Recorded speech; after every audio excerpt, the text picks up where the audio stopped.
こんにちは。あかね、93歳の独り言です。終戦当時、15歳の私が見た新しい国の光、新しい憲法の話、80年前のあの大戦での経験から日本の再建に向けて、新しい憲法ができた時の思いを語ります。終戦の年、私の思いは、なぜ戦争があるのか、あの大空襲で、何の落ち度もない人々が何故に無残に消えていかなければならなかったのかという疑問です。あんな戦争は二度とこりごりです。そこから日本の未来を考えて少し嬉しくなったのが今の新しい憲法でした。空が赤く染まり、B29 の爆音が遠ざかっていく日々を経て、私たちの国は大きく変わりました。今日はそんな激動の時代に15歳だった私が見た新しい日本の形についてお話ししたいと思います。焼け野原から希望を探して長い戦争が終わり、次の年、私が15歳になった昭和21年、1946年の日本はまだ大変な混乱の中にありました。大空襲で街は焼け野原になり、食べるものも着るものも何もかもが足りない時代です。焼け跡に立った時の絶望感は今でも鮮明に覚えています。街全体が静まり返り、まるで時間が止まってしまったかのようでした。かつてにぎわっていた商店街は姿を消し、見渡す限りの焦土が広がっていました。長女だった私は幼い弟や妹たちのために本当に働き詰めでした。配給だけではとても生活できず、時には危険を冒して闇市に足を運ぶこともありました。闇市は物資が不足する中で人々が生きるために必死になる場所であり、同時に暴力や犯罪も横行する危険な場所でした。家族皆で助け合い、少ない食べ物を分け合って、ただひたすらに日々を生き抜いていました。近所の人たちとも採れた野菜を分け合ったり、梅干しをお裾分けしたりと食べ物を通して助け合っていたものです。バラックの家に住み、お風呂がない時は隣の家から五右衛門風呂を借りて、町の人々と協力し合って生きていました。あの頃の記憶で最も辛いのは、栄養失調で亡くなった兄のことです。十分な食料がなかったために、幼い兄弟たちのために食料を分け与え、自分はあまり食べていないようでした。その悲しみを乗り越え、私たちは強く生きることを決意したのです。新しい憲法との出会い、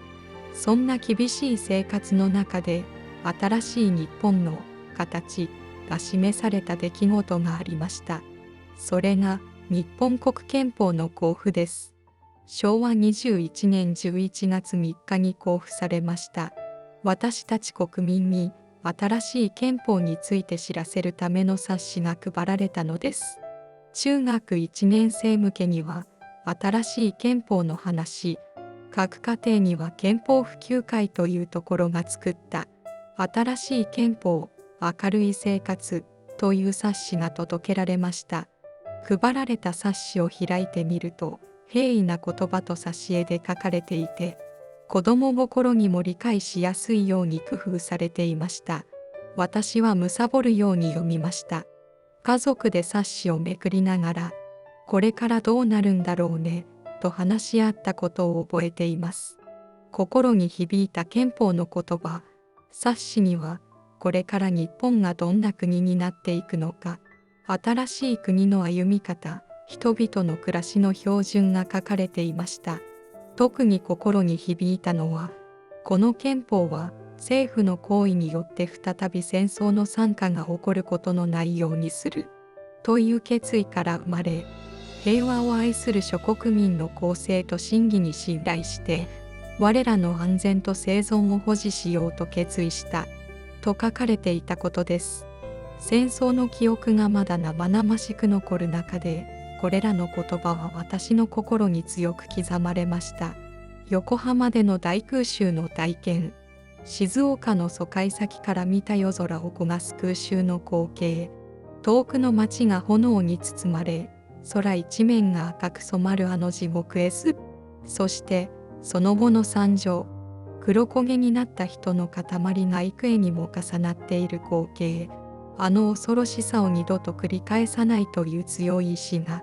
この新しい憲法には込められていたのです。新しい憲法、明るい生活の発刊の言葉には、古い日本は影を潜めて、新しい日本が誕生した。生まれ変わった日本には新しい国の歩み方と、明るい幸福な生活の標準とがなくてはならない。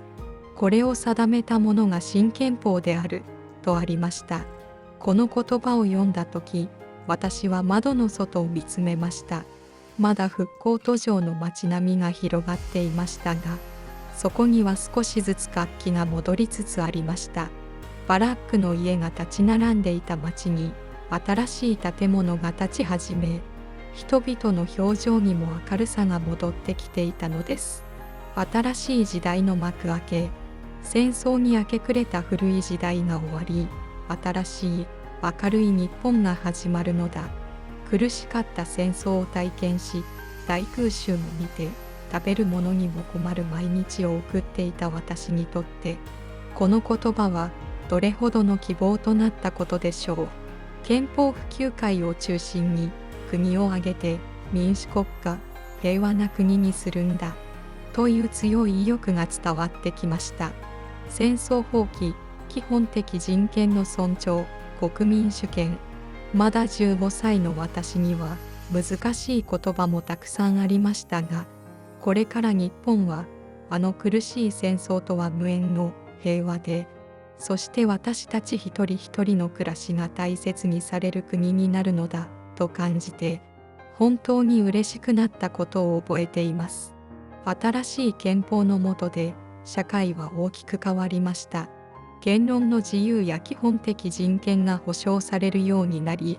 特に女性の地位向上は私たち女性にとって大きな喜びでした。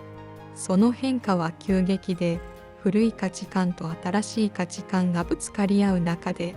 私たちは悩み、苦しみながらも新しい時代を切り開いていったのです。未来への光、食べるものも十分ではなく、先の見えない不安もある中で、新しい憲法は私たちに未来への光を見せてくれました。これで日本は平和で暮らしよい国になるのだ。そう信じて、私たちは厳しい時代を懸命に生きていったのです。当時、私たちはまだ貧しく、明日の食べ物にも困るような毎日でしたが、家族みんなで励まし合い、助け合って生きてきました。時には希望を失いそうになることもありましたが、家族のぬくもりと絆が私たちを支え、前へと進ませてくれました。そして新しい憲法が示す未来像が私たちの歩みを照らしてくれていたのです。平和を願って、あれから約80年が経ちました。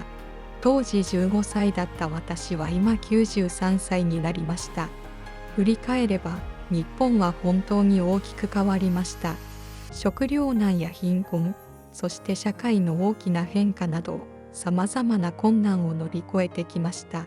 その過程で多くの悲しみや苦しみを経験しましたが、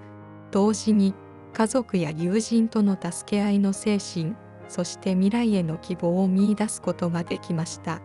この憲法に込められた平和への願いが、これからもずっと日本に根付いていくことを願っています。私が15歳の時に感じた希望の光が未来の子どもたちにも届きますように。そして戦争の悲惨さを経験した世代として平和の尊さを伝えていくことが私の役目だと思っています。現在の世界を見渡すと戦争がまだ続いています。あの日、みんなと語り合った新しい日本は確かに私たちの手で作られてきました。これからも皆さんと共に平和な国を守り続けていきたいと思います。このブログを始めたのは戦前、戦中、戦後を生き抜いた世代だから語れることがたくさんあるはずだと考えたからです。最初に申し上げましたが、私の中にはまだ解決していない問題があります。終戦の時に思った疑問があります。なぜ戦争があるのか、あの大空襲で何の落ち度もない人々が何故に無残に消えていかなければならなかったのかという疑問です。私が今こうしてブログを綴っていることが奇跡のようなものです。あんな戦争は二度とこりごりです。私はもう90年以上も生きましたが、子供たちや孫、ひ孫たちのこれからを考えています。政治や経済の状況も何かきな臭いものを感じます。ブログを綴りつつ、終戦の時に思った疑問を一つ一つ解決していきたいと思います。今回はここまでです。最後までご視聴いただき誠にありがとうございました。チャンネル登録といいねボタンを押していただけると励みになります。コメントもお待ちしております。